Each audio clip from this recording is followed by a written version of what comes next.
are a brand new homeowner and just bought a home this year, you are going to want to hear what I got to say in this video, and you're going to want to hear till the very end. Especially, you're going to want to know what that pink paper is that is being sent to you by your county assessor's office. So stay tuned and listen up. Hey folks, it's that scary time of the year again. And no, it's not Halloween, it's property tax bill time. And for those of us, or many of us, our banks are actually going to be sending in the check to the county. And no, it's not because they're benevolent or nice or anything like that.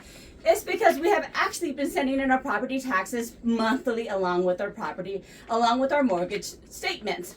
And so we should, or you guys should, have received something like this that says homeowner copy only. So it's a white copy.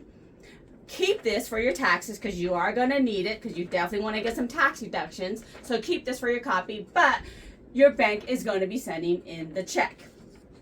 So for those of us, the lucky ones that don't have a mortgage or that chose to pay our own property taxes, you're going to be getting a blue copy that is going to have 2 coupons on it where you are going to have to pay the property taxes. Now, for California, you have two due dates. The first one is going to be on November 1st, late by December 10th. For Arizona, your due date is going to be October 1st, late by November 1st. So I know I'm a little bit late this year. Or for this year, it's November 3rd because it landed on November 1st. It was on a weekend.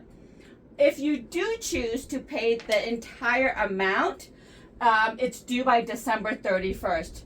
And the reason why, that's actually a good thing because, Arizona, come on. Your entire tax bill is like, what, $3,000? I know. I saw all the Californians' jaw drop. Yes, Californians. Arizona property taxes are like a fraction of what you guys pay. But if you guys do decide to do 2 installments, your second installment is actually due by April 1st, late by May 1st.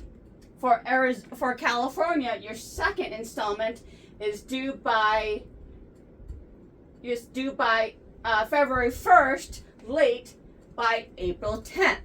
Now, for those of us that just bought a home this year, or that are brand new homeowners, again, that just bought a home, either second home, third home, investment homes, or again, homeowners, especially brand new homeowners that just bought a home this year, you guys are going to want to pay attention to this because I'm going to be talking about this and what it is all about. You're going to be receiving this very fun pink supplemental property taxes. Okay, now, brand new homeowners, pay attention. Your bank is not going to be paying this, okay? You are going to have to pay this, and I will explain to you what all of this is. So stick with me on this supplemental property taxes, and I'll break it down for you guys what all of this is. But, and why and what, yeah, California, fun. But before we go into this, let me explain to you about Arizona supplemental taxes. Well, Arizona doesn't have supplemental taxes. Arizona only has one bill. So it doesn't matter if you're buying your first house, second house, brand new house, whatever. Arizona go by what they call a full cash value. And doesn't matter. So they don't have reappraisal or assessed value or anything like that. It's just you get one tax bill. That's it. It's very simple, and it is what it is. So let's get into what supplemental property tax value is in California. You guys ready? Let's get started. So what is the deal with this supplemental tax bill, right? Well, the good news is that it only happens once, or anytime there's a change of ownership. So anytime the house gets sold, gifted, change of ownership, anything like that, and the property value gets reassessed or change. And the assessor actually reassess the value of the house or the home. Or if there's any significant renovations. So this is another time. In 2018, when the Thomas fires happens, and a lot of the homes got demolished, and the homeowners went and rebuilt all of the homes. Well, guess what the tax assessors went and did? They went ahead and reassessed all of the newly built homes, and got all those homeowners got reassessed for the new value of their homes. So that's when all the supplemental tax bills get sent out. Also, the assessor determines the new value, and then the county controller calculates a difference between the old value versus the new value, and then the auditor prorates the tax increase based on the number of months remaining in the fiscal year that runs from July 1st to June 30th. And now, you typically get two, you get one if it happens between June 1st to December 31st, or you get two tax bills if it happens between January 1st to May 31st. So it depends on when you buy or sell, or when the construction finishes happening. So if it's between June 1st to December 31st, you get one bill. If it happens between January 1st to and May 31st, you get two bills. So keep an eye on that. And remember what I said in the beginning, your lender doesn't pay this. So if you have an in-pound account and you get a pink bill, it's not part of that account, so you do have to pay this separately. Now, can your lender pay this? Yes, they can.